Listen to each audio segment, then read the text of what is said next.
Hey, sir, how can I help you? My roommate was attacked. I know it. I heard it. She's screaming. She was thrown to the ground.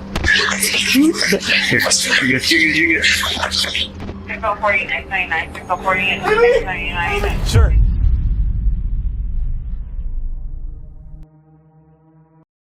It was just after 1 a.m.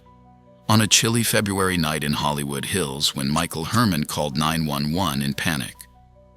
His roommate, Amy Harwick, a well-known therapist, was being attacked. Michael woke up suddenly, hearing loud, desperate screams coming from upstairs. He ran outside to get help, unsure of what danger awaited inside. But who was inside the house that night? What had Amy gotten herself into? Was this a random attack? Or had someone been planning it all along?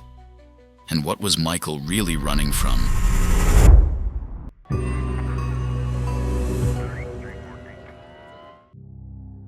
When police arrived, they found a scene of horror. Amy lay unconscious beneath her third-floor balcony, her body trembling with continuous seizures, glass scattered around her. It was clear something horrific had occurred. Yet inside the home, things seemed oddly untouched, except for Amy's bedroom. The covers were thrown off, furniture displaced, and, disturbingly, a syringe filled with nicotine was discovered near the balcony. Nicotine poisoning could cause severe internal damage, suggesting whoever attacked Amy had planned something sinister.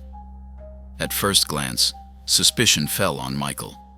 Blood smeared on his hands and scratches on his arms raised immediate alarms. However, Michael passionately insisted on his innocence, claiming the wounds were from desperately scaling fences to get help. His story of screaming and panic checked out. Ring doorbell footage showed him rushing from the house, frantic and genuinely terrified. But that footage revealed something else, chilling.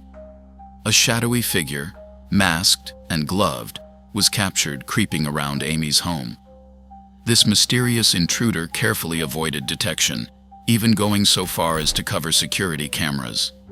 Detectives quickly realized Michael wasn't their suspect. Someone far more calculated and dangerous had targeted Amy. But why Amy? Digging deeper, police uncovered a troubling past. Amy had been tormented by a former boyfriend named Gareth Pursehouse, a photographer whose obsession with her had spiraled out of control. They had dated briefly years earlier, but Amy had ended the relationship due to Gareth's increasingly abusive behavior.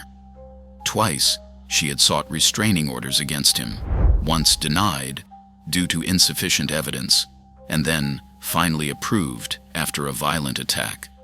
Yet Gareth's obsession never waned.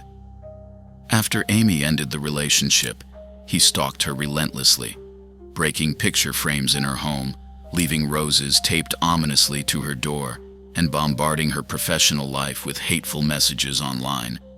Amy had repeatedly expressed fear for her safety to her closest friends, even warning them that if anything ever happened to her, Gareth would be responsible. The puzzle pieces began fitting together perfectly when friends recalled a disturbing encounter just a month before Amy's death. Amy attended an awards event where Gareth, unexpectedly working as a photographer, confronted her angrily, accusing her of ruining his life. Terrified, Amy immediately reached out to friends for help, describing Gareth's rage-filled outburst. Police soon discovered undeniable proof linking Gareth to the murder. A search of his home revealed syringes identical to the one found at the crime scene, filled with lethal doses of nicotine. Blood-stained clothes littered the premises, and DNA from beneath Amy's fingernails matched Gareth perfectly. Surveillance footage further sealed his fate, confirming his presence at the crime scene. Despite the overwhelming evidence, Gareth showed chilling indifference. While awaiting trial, he casually joked about his newfound notoriety and speculated with friends about profiting from the tragedy.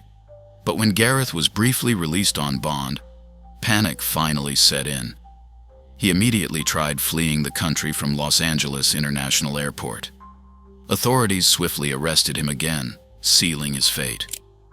At trial, Gareth remained silent, never taking the stand in his own defense. The prosecution painted a clear and disturbing picture. Gareth had meticulously planned Amy's murder, driven by an obsessive desire for revenge.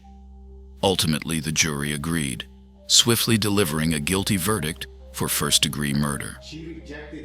Justice was finally served when Gareth Pursehouse was sentenced to life in prison without the possibility of parole.